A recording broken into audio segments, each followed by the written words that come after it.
मुगलिया काल में जलालुद्दीन अकबर के गाल पर कमाल के चांटे सा पड़ा था युद्ध। जिस मन से मैं सुनाता हूं, जिस मन से मां ने लिखवाया, आपके चरणों में शीश रख के निवेदित करता हूं, उसी मन से सुन लेना। जितने लोग बैठे 15-20 मिनट की रचना, इससे ज्यादा समय नहीं लूंगा, लेकिन अब मेरे मन की रक्षा करना आपकी जिम्मेदारी। हल्दी घाटी का युद्ध निवेदित करता हूं। मुगलिया काल में जलालुद्दीन अकबर के गाल पर कमाल के चांटे सा पड़ा था युद्ध। राजा मेवाड़ के प्रताप महाराणा उनके माथे पर सोने के मुकुट सा जड़ा था युद्ध। हल्दी की घाटी में, वीर परपाटी में, मेवाड़ की माटी में मौत सा अड़ा था युद्ध। दूजे युद्ध, अन्य युद्ध, घोड़े पर बैठ लड़े शेर, वहां शेर पर सवार बबर शेर ने लड़ा था युद्ध। शेर पर सवार बबर शेर ने लड़ा था युद्ध। शेर पर सवार बबर शेर ने लड़ा था युद्ध। भारत की माटी का बंधन अनेक बार चंदन समान। मैं टूट जाऊंगा चाचा अगर आप इस तरह से सब लोग उठ करके जाएंगे। मैं बहुत मन के साथ, मां ने जो सर्वाधिक प्रेम की पंक्तियां मेरे हिस्से में डाली, मैं पूजा के भाव में निवेदित करता हूं। मैं जब भी इस रचना को पढ़ रहा होता हूं, मैं कवि सम्मेलन के मंच पर नहीं होता, मैं हवन कुंड के पास बैठकर आहुति दे रहा होता हूं। उसी मन के साथ आप सुनिए। भारत की माटी का बंधन अनेक बार चंदन समान इसे मस्तक लगाता हूं। राजा मेवाड़ के प्रताप महाराणा उन्हें श्रद्धा की शौर्य शब्द समिधा चढ़ाता हूं। वीर रजपूतों की वसुंधरा वो वीर भूमि, रंगीले राजस्थान को मस्तक झुकाता हूं। तालियों की गूंज से हौसला बढ़ा दो आप, चेतक की टापों की गूंज सुनवाता हूं। वाह भाई वाह, चेतक की टापों की कमाल है। निवेदित करता हूं कविता। दादा बहुत आपका आशीर्वाद। पानी है बनास का, इस पानी से तुम तनमन धो लो। बनास एक नदी है जो मेवाड़ के किले के पास से, कुंभलगढ़ के पास से बहती है, और बनास के उसी पानी को पीकर महाराणा प्रताप की शिराओं में वो तेजाब खोला था कि एक बार नहीं, हल्दी घाटी के युद्ध से लेकर दिवेर की घाटी के युद्ध तक 6 बार अकबर की सेनाओं को शिकस्त दी थी। उस बनास को प्रणाम निवेदित करते हुए कविता आगे बढ़ती है। आप सबका ध्यान चाहता हूं सुनना। पानी है बनास का, इस पानी से तुम तनमन धो लो। इस बहादुरी की धरती में तुम पौरुष की फसलें बोलो। तुम वीर पुत्र हो वीरों के, वीरों जैसे निर्भय डोलो। बस एक धर्म है देशभक्ति, तुम इसके अनुयायी हो लो। है प्यार अगर इस धरती से तो फिर दोनों बाजू खोलो। राणा चेतक के साथ साथ भारत माता की जय बोलो। बहुत अभिनंदन। आपका कंठ मैं खुलवाऊंगा, मैं समझ गया आप जुड़ गए हो। है प्यार अगर इस धरती से तो फिर दोनों बाजू खोलो। राणा चेतक के साथ साथ भारत माता की जय बोलो। कौन थे राणा प्रताप? निवेदित करता हूं। जो सूरज के आगे चलता, आरुणी, जो सूरज के आगे चलता, वो उस रथ का हकवैया था। जो नाव डूबती जाती थी, वो उसका प्रबल खेवैया था। उस नर नाहर ने मातृभूमि का पूरा कर्ज उतारा था। राणा प्रताप मेवाड़ गगन पर चमका एक सितारा था। ये उदय सिंह राणा का सुत, उदय सिंह को तो जानते हैं ना आप। ये वही बालक जिसकी रक्षा के लिए एक धाय ने अपने बेटे चंदन का कलेजा बलवीर की नंगी तलवार के सामने सिर्फ इसलिए रख दिया कि आने वाले भविष्य में कोई ऐसा बेटा पैदा हो जिसके जरिए महाराणा प्रताप इस धरती पर आए और हिंदुत्व और सनातन की रक्षा कर सकें। उस पन्ना धाय के लिए आपकी एक बार तालियां देखना चाहिए। ये उदय सिंह राणा का सुत बचपन से ही अभिमानी था। आकाशी विद्युत सा चंचल, यह चक्रवात तूफानी था। ज्यों जन्म लिया अंजनी कोक से वीरव्रती हनुमंता ने, वैसे ही सिंह जना था ये श्री बाई जी जयवंता ने। नेत्रों में प्रबल प्रभंजन था। मुझे ये बता के खड़ा किया गया कि परंपरा कविता सुनती है, विशुद्ध कविता। निवेदित मैं करता हूं, सुन के आप बताना। ये उदय सिंह राणा का सुत बचपन से ही अभिमानी था। आकाशी विद्युत सा चंचल, यह चक्रवात तूफानी था। जो जन्म लिया अंजनी कोक से वीरवती हनुमंता ने, वैसे ही सिंह जना था ये श्री बाई जी जयवंता ने। नेत्रों में प्रबल प्रभंजन था, माथे पर सूर्य चमकता था। अंतस की आभा से मानो पूरा ही पिंड दमकता था। ज्यों बाल भास्कर भोर प्रहर से प्रतिक्षण चढ़ता जाता है, वैसे ही ये मेवाड़ राज्य का सूरज चढ़ता जाता है। जैसे जैसे भुजदंडों की मछलियां अकड़ती जाती थीं, वैसे वैसे मेवाड़ भूमि की चिंता बढ़ती जाती थी। घर में थी फूटन और मुगल के रोज आक्रमण होते थे चंद विभीषण जो खुद ही गद्दारी का विष ढोते थे। ये एक समय की साजिश थी, ये एक काल की साजिश थी। इस साजिश के साक्षी हो लो राणा चेतक के साथ साथ भारत माता की जय बोलो।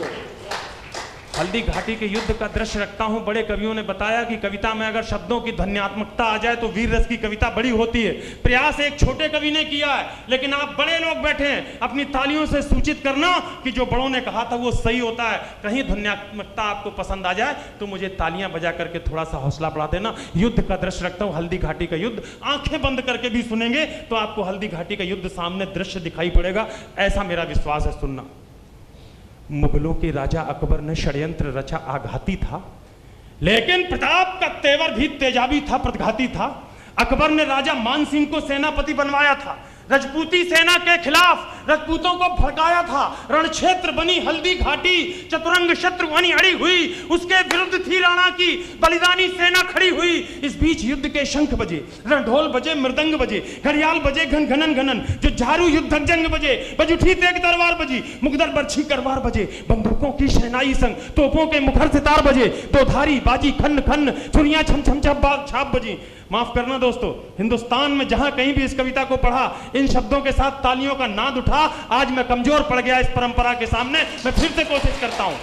मुगलों के राजा अकबर ने षड्यंत्र रचा, आघाती था, लेकिन प्रताप का तेवर भी तेजाबी था, प्रतिघाती था। अकबर ने राजा मान सिंह को सेनापति बनवाया था, रजपूती सेना के खिलाफ रजपूतों को भड़काया था। रणक्षेत्र बनी हल्दी घाटी, चतुरंग शत्रु अड़ी हुई, उसके विरुद्ध थी राणा की बलिदानी सेना खड़ी हुई। इस बीच युद्ध के शंख बजे, ढोल बजे, मृदंग बजे, घड़ियाल बजे, घन घनन घन, जो झारू युद्धक जंग बजे, बज उठी तेग तलवार बजी, मुगदर बरछी करवार बजे, बंदूकों की शहनाई से तोपों के मुखर सितार बजे, दो धारी बाजी खन खन, छुरियां छम छम छम छाप बजी, झन झन झनाक झन चंद्रहार, दुश्मन की गर्दन नाप बजी, धनुषों की डोरी धन धन, और तीर बोलते सन सन, घोड़ों की घंटी टन टन, हाथी का घंटा गन गन, अरे सिर कटकर गिर जाते थे।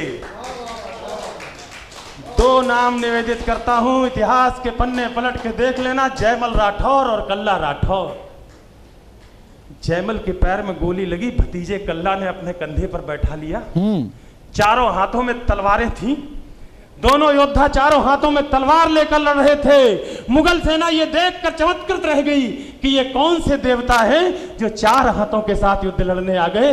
अभी बीते दिनों में कांकरौली गया था, नाथद्वारा के पास दादा हल्दी घाटी है, वहां जाके मैंने देखा मंदिरों में जयमल राठौर और कल्ला राठौर की मूर्तियां लगी हैं। लोग उनको देवता तरीके से सिर कटकर गिर जाते थे, पर लोथे ही अड़ती रहती थी। अपने उस पौरुष को प्रणाम करना जिसने युगों युगों तक हिंदुस्तान को सनातन बनाए रखा, मजबूत बनाए रखा। सिर कटकर गिर जाते थे, पर लोथे ही अड़ती रहती थी, और कहीं विलक धड़ से होकर बस बाजू लड़ती रहती थी। वाह! और कहीं वाह वाह! बाजू लड़ती रहती थी। अरे जिसको भगोड़ देता चेतक, उसका बख्तर कट जाता था, जिसको भाला घुस जाता था, गुब्बारे सा फट जाता था।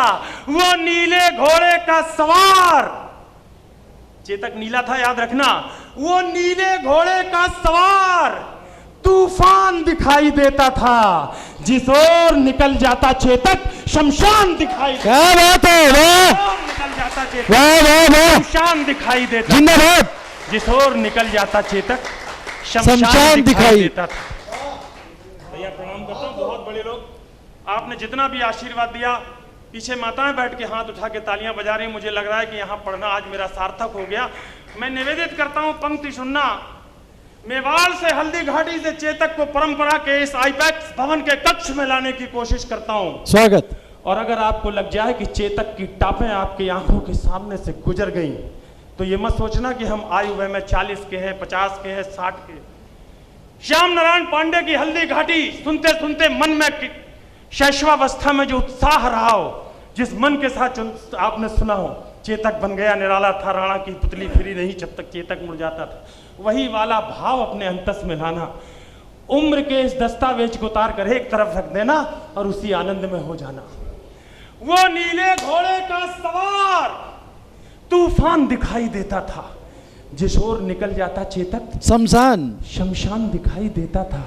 टप टप टपाक टप टप टपाक टप टप टपाक टप टप टपाक, क्या बात है? टप टप टपाक टप टप टपाक, पदचाप सुनाई देती थी। चेतक दिखता थोड़ी ना था, बस टाप सुनाई देती। क्या बात है? जिंदाबाद।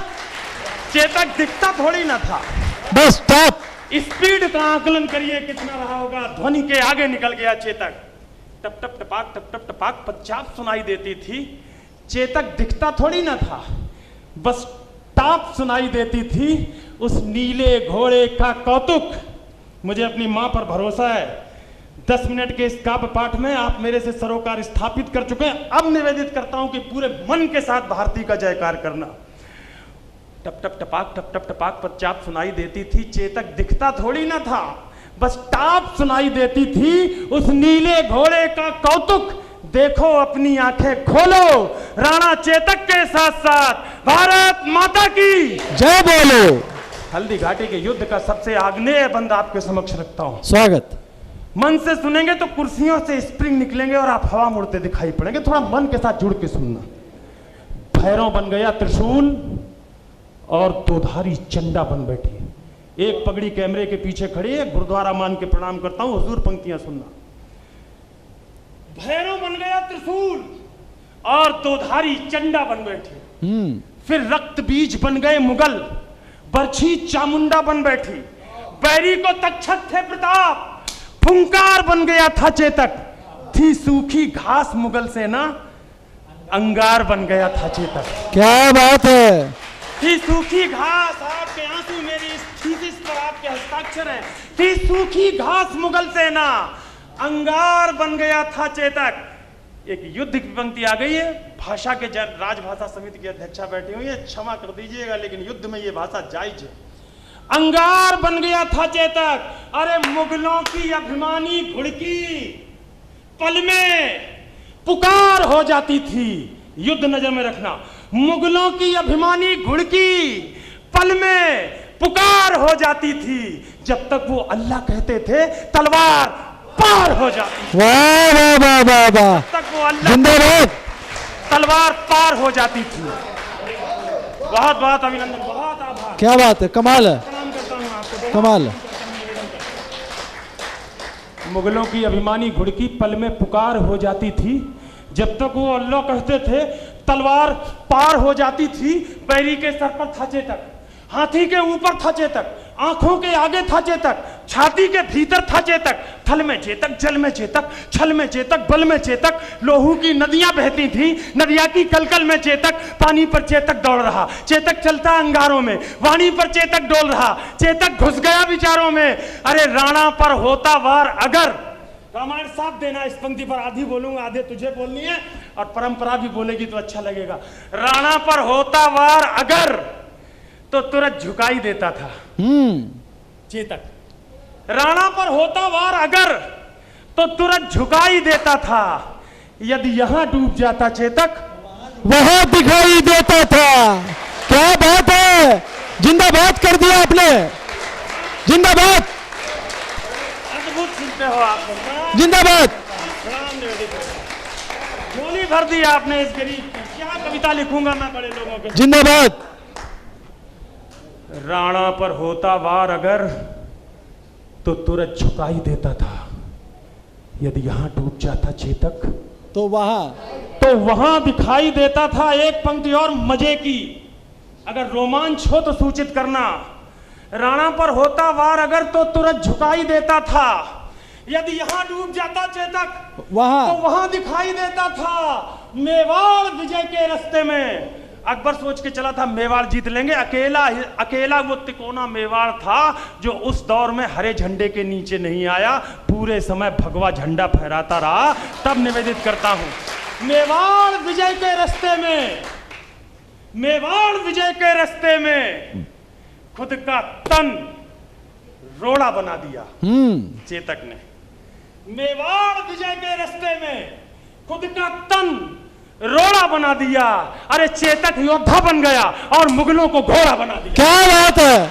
जिंदाबाद है। चेतक योद्धा बन गया और मुगलों को तालियां कमजोर है अभी आपकी। मुगलों को घोड़ा बना वो दिया। आवाज नहीं है कि मजा आ जाए। जिंदाबाद। मेवाड़ विजय के रास्ते में खुद का तन रोड़ा बना दिया, चेतक योद्धा बन गया और मुगलों को घोड़ा बना दिया। चेतक कहता रणचंडी से, राजभाषा अधिकारी अब आशीष दें, चेतक कहता रणचंडी से आओ अपना खप्पर धो लो। राणा चेतक के साथ साथ भारत माता की जय बोलो। थी। बाग मुक्त नीली आंधी मर्जी से पांव उठाता था। राणा के एक इशारे पर चेतक फौरन मुड़ जाता था। बैरी सेना के सागर में चेतक तैराकी करता था, जाते जाते मुड़ जाता था, बेहद चालाकी करता था। जिसके सीने पर चेतक की तगड़ी टापें पड़ जाती थी, उसकी छाती में भाले सी दोनों टांगें गड़ जाती थी। तभी अचानक मान सिंह हाथी असवार नजर आया। राणा के संग चेतक की भी आंखों में खून उतर आया।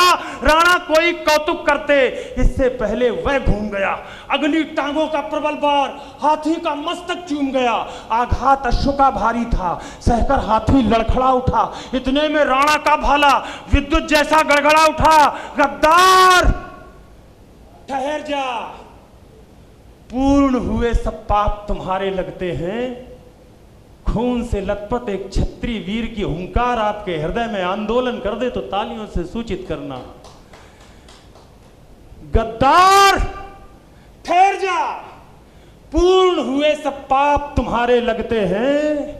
तू भूल गया रण कौशल में हम बाप तुम्हारे लगते हैं। वाह वाह, क्या बात है। तू भूल गया, तू भूल गया रण कौशल में, रण कौशल में हम बाप तुम्हारे लगते हैं। मच गई खलबली मुगलों में, राणा राणा का शोर उठा। घनघोर समर के अंधकार में जैसे कोई भोर उठा। आगे करुणा का सागर है, इस करुणा में थोड़ा रो लो। राणा चेतक के साथ साथ भारत माता की। कविता का अंतिम बंद निवेदित करता हूं। चेतक की कुर्बानी, चेतक का बलिदान, उसका समर्पण। राजेश भैया, आरोप लगता है वीर रस के कवियों पर वे हर बात चिल्लाकर बोलते हैं, हर बात बहुत जोर से बोलते हैं। वीर रस की कविता पढ़ते पढ़ते ओज से होते हुए, बीभत्स से होते हुए भयानक रस तक निकल जाते हैं। अजय अंजाम दावा करते हैं रामायण की मौजूदगी में, सरिता बहन की मौजूदगी में, कि मेरी ये कविता न वीर रस की कविता है, न मेरी ये कविता ओज की कविता है। भयानक बीभत्स तो छोड़ ही दीजिए, रौद्र तो छोड़ ही दीजिए। आज मैं दावे के साथ कहता हूं कि मंचों पर जितनी भी प्रेम की कविताएं पढ़ी जा रही हैं, मेरी ये कविता उसी जमात में शामिल होने वाली सबसे बड़ी लव स्टोरी है। वाह, बड़ी प्रेम कथा। बिल्कुल सही, जिंदाबाद। इसमें प्रेमी सीरी फरहाद नहीं है मालिको, रोमियो जूलियट भी नहीं है, लैला मजनू भी नायक नायिका नहीं है। इसमें नायक नायिका ऐसे हैं, नायक ही हैं, प्रेमी जोड़ा है, ऐसे हैं जो एक की बात दूसरा सुन नहीं सकता और दूसरे की भाषा पहला बोल नहीं सकता, लेकिन दोनों के बीच लव की बॉन्डिंग इतनी मजबूत है कि अपने प्रेमी की रक्षा के लिए अगर हमारी जान भी चली जाए तो हम उसको देने के लिए तैयार हैं। इससे बड़ी लव स्टोरी अगर संसार में सुनी हो तो मुझे सूचित करो। क्या बात है, वाह वाह वाह वाह वाह। निवेदित करता हूं। स्वागत। राणा के प्रबल प्रहारों का न तोड़ दिखाई देता था, न हल्दी घाटी में चेतक का जोड़ दिखाई देता था। संख्या बल में अकबर का दल राणा के दल से भारी था। 1/7 का रेशियो था। सनातन योद्धा 1 था, मुगल 7 थे। लेकिन कैसे लड़े, याद करना उस माटी को। राणा के प्रबल प्रहारों का न तोड़ दिखाई देता था, न हल्दी घाटी में चेतक का जोड़ दिखाई देता था। संख्या बल में अकबर का दल राणा के दल से भारी था। हजारों घाव लगे थे पर राणा का हमला जारी था। घिर गया श्रगालों में नाहर, राणा को संकट बूझ गया। पर एक लिंग का हठीपूत दोधारी लेकर जूझ गया। इतने में झाला आ पहुंचे। झाला मन्ना, देखने में राणा जैसे ही लगते थे सर, सुरेश सर। आसन्न मृत्यु है समक्ष, लेकिन मित्रता का इससे बड़ा उदाहरण अगर इतिहास में कहीं मिले तो मुझे बताना।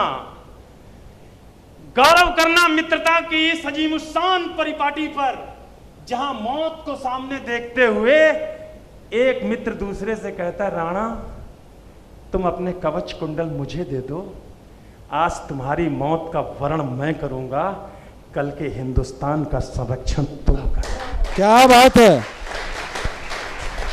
इतने में झाला आ पहुंचे। बोले राणा प्रस्थान करो, तुमसे कल को आशाएं हैं, कुछ उसका भी तो ध्यान करो।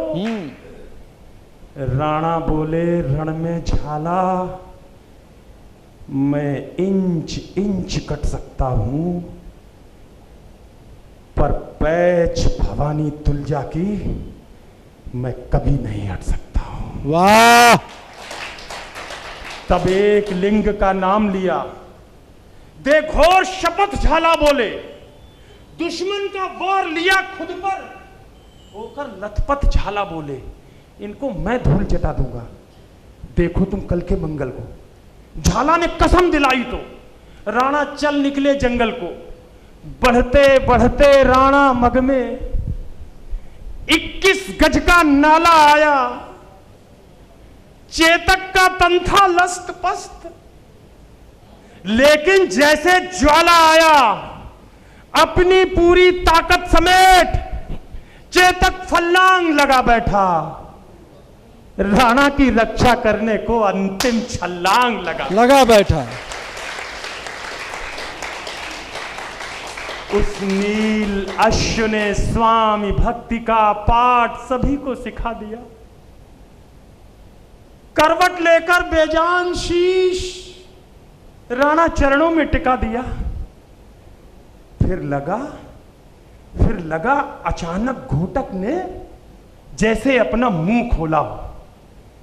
चलते चलते जैसे शहीद चेतक ने बस ये बोला हो, मालिक मालिक मालिक मेवाड़ घराने का मैं कर्ज चुका कर जाता हूं, माथा सहलाकर विदा करो, मैं फर्ज निभा कर जाता हूं। वाह वाह वाह वाह वाह वाह वाह, जिंदाबाद। बस एक प्रार्थना है स्वामी, चेतक अगर मांगता एक कवि की नजर में तो क्या ही मांगता। बोल नहीं सकता चेतक, लेकिन कवि को स्वतंत्रता है। मैंने कल्पना की है, अगर अच्छी हो गई तो यहां भी सूचित करना।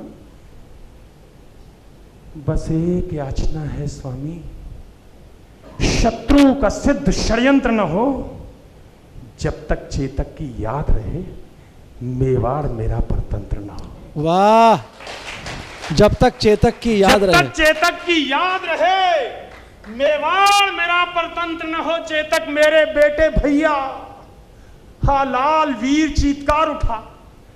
चेतक को बाहों में भरकर वो घायल शेर पुकार उठा। चेतक तेरी बलिदान कथा हिंदुस्तान भी गाएगा, गाएंगे श्याम नारायण भी, हर नौजवान भी गाएगा।